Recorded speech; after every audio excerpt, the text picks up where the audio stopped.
আসসালামু আলাইকুম বোনেরা, কেমন আছেন? আশা করি ভালো আছেন। আলহামদুলিল্লাহ, আমিও ভালো আছি। আজকে আমি গাজরের পায়েস রান্না করব। গ্যাটার দিয়ে এগুলা কুচি করে নিচ্ছি, আপনাদেরকে দেখাচ্ছি। সাথে দিব পোলাও চাল।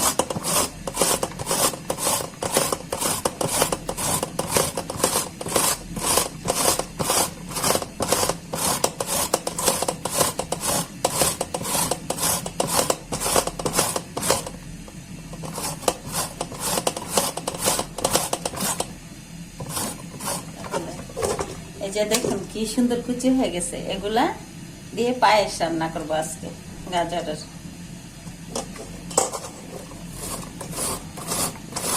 আর সিলে ধুয়ে পরিষ্কার করে ধুয়ে নিচ্ছি। এখন কুচি করে নেই।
এভাবে সবগুলো কুচি করে নিই।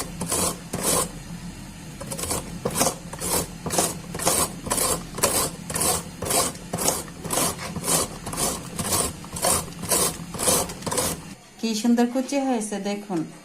আজকে গাজরের পায়েস রান্না করব, সাথে দিব পোলার চাল। গরুর দুধ দিয়ে পায়েসটা বানাচ্ছি। এখন সাথে দিয়ে দিচ্ছি তেজপাতা,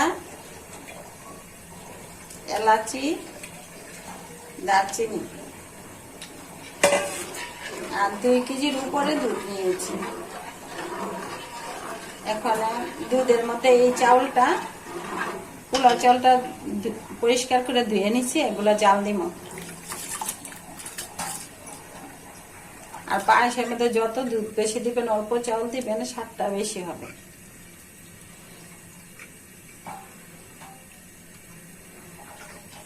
জাল দিয়ে নিচ্ছি।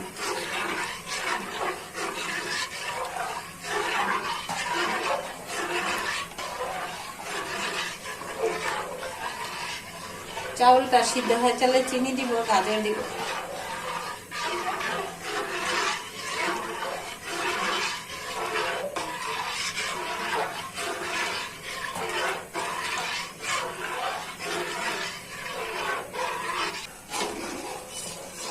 দেখি চাউলটা সিদ্ধ হয়েছে কিনা।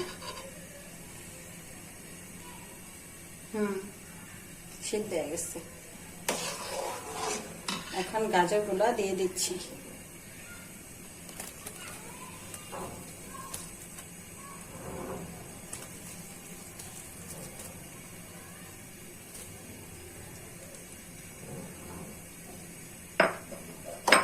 চাউলটা সিদ্ধ হওয়ার পরে গাজরটা দিলে ভালো হবে।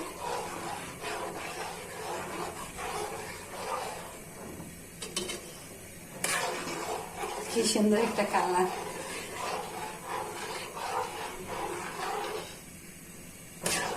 গাজরটা সিদ্ধ হলে পরে চিনিটা দিবা। চিনি দিলে গাজরটা এখন ভালো করে সিদ্ধ হবে না।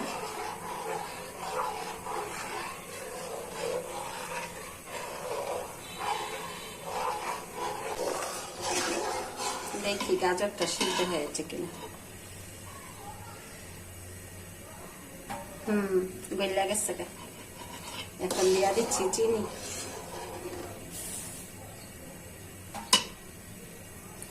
পরিমাণ মতো চিনি দিয়ে দিলাম। বোনেরা, এই পায়েসটা রমজানের সময় খাইতে অন্যরকম একটা স্বাদ লাগবে সন্ধ্যায়। রান্না করে যদি ফ্রিজে রাখেন আর সন্ধ্যার দিকে ইফতারিতে খান ঠান্ডা পায়েস, তাহলে অন্যরকম একটা স্বাদ। আর আপনারা এরকম ভাবে রান্না করে খেয়ে দেখবেন, অনেক টেস্ট। ভাজা পোড়া তো ইফতারিতে খাওয়া হয় সবসময়, কিন্তু মাঝে মাঝে এগুলো রান্না করে খাবেন, অন্যরকম একটা শরীরের এনার্জি আসবে। আর কালারটা কি সুন্দর আসছে।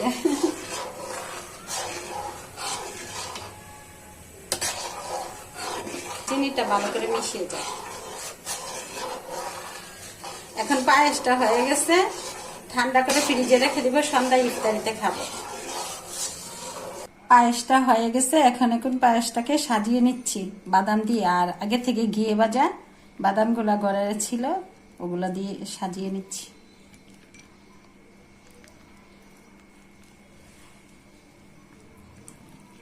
আর কালারটা দেখুন কি সুন্দর হয়েছে। বোনেরা ভালো থাকবেন, সুস্থ থাকবেন। আমার ভিডিওগুলো বেশি বেশি দেখবেন, লাইক করবেন, শেয়ার করবেন, কমেন্ট করে জানাবেন। আল্লাহ হাফেজ।